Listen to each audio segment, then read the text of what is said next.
Have you ever lied? Oh, come on, it's a tricky question. If you say no, you just lied right away. In fact, who of us have not lied in life? And you know, lies come in different forms, don't they? In fact, all of us have inadvertently engaged in them here and there. But did you know lies come in different colors too? Yes, you heard me right. Lies come in different colors too. There are white lies, there are gray lies, there are black lies, and there are red lies as well. Well, believe me, this is going to be fun as you learn each of those colors of lies and perhaps be able to stack them up and categorize them into each of these categories as we learn of them.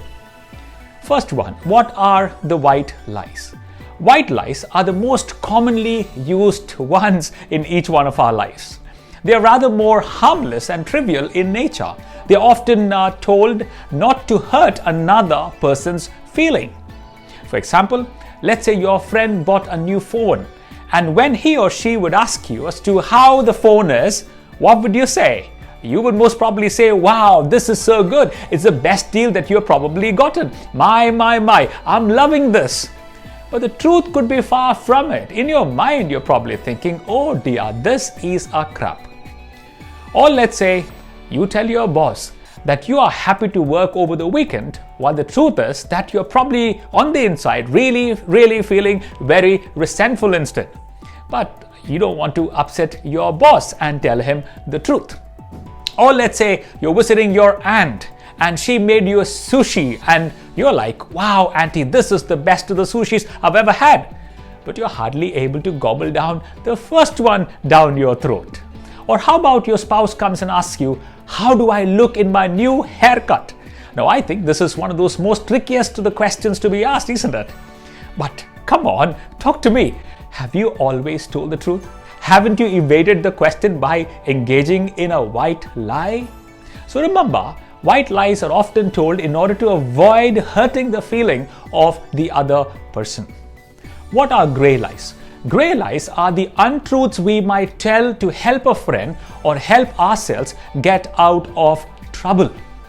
Let me give you an illustration here. Let's say you are stopped by the policeman and he tells you that you are given a ticket for speeding. And your response could be, sir, I was only speeding because a bug unexpectedly flew into my eyes and that prompted me to press harder on the accelerator. We as parents tell a lot of gray lies to our children, don't we? We say things like, if you don't drink milk, then the uncle next door with that big mustache will catch you. Poor kid grows up hating the uncle next door and anybody with the mustache. Or we tell them, hey, look, this big cat might just come and trouble you in the night if you don't do so and so. Or the chowkidar who's walking in the night would come and catch you if you don't sleep. So remember, these are untruths told to help the other or help ourselves get out of trouble. Well, what are black lies? Black lies are often referred to as the worst kind of lying. It is defined as callous selfishness. It is but a deliberate misinterpretation of facts in order to deceive the other person. And the only purpose is to get oneself out of trouble again or to gain some benefit. For example, stealing your friend's iPod and then telling him you haven't seen it or have no idea where it is to be found. Or lying about your financial assets in your tax return so that you can evade paying taxes. Or lies a politician might say in order to gain votes when you have no actual intent of doing what you promised the people that you were going to do. So these are basically callous selfishness and a deliberate misinterpretation of facts. Well, what are red lies? Red lies are perhaps the most dangerous of all. They are spiteful and they are revengeful. These are lies driven by the motive of harming the other person. Again, for example, let me perhaps give you a naive one here. Let's suppose you are playing blindfold as a team and the person in the blindfold you are in charge of seems to be someone you don't like. There is a wall in front of him, but you don't care. You direct him right into the wall because you do not like him or like her. Here is another one. You steal something and blame the other person of having done it. Not just that, you leave the evidence with the other person so that he is reprimanded and he faces consequence as well. In short, red lies badly bruises relationships and erodes trust over time because its intent behind the lie is to harm and hurt the other person. So, do lies have consequences? Yes, I think all of them. What about white lies? After all, they're harmless, aren't they? I would think all lies of all colors have got consequences to them.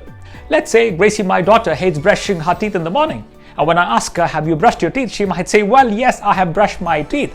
A white lie indeed, not intending to harm anyone and not even my feelings. But eventually she will end up with the consequence of being at the dentist and drilling a big hole in my pocket. So let me ask you, which category of lie would you often seem to park yourself in? Can you think of some examples of these various categories of lies that we talked about that you are probably aware of? Would you think, is it possible to stop lying? In fact, all lies, including white lies. How could we really navigate through speaking truth with graciousness? Well, these are some of the questions I'm thinking about. Do take time to think and put your comments in the chat box. Would love to listen to each one of you. Well, thank you so much. Thank you for your time and blessings there.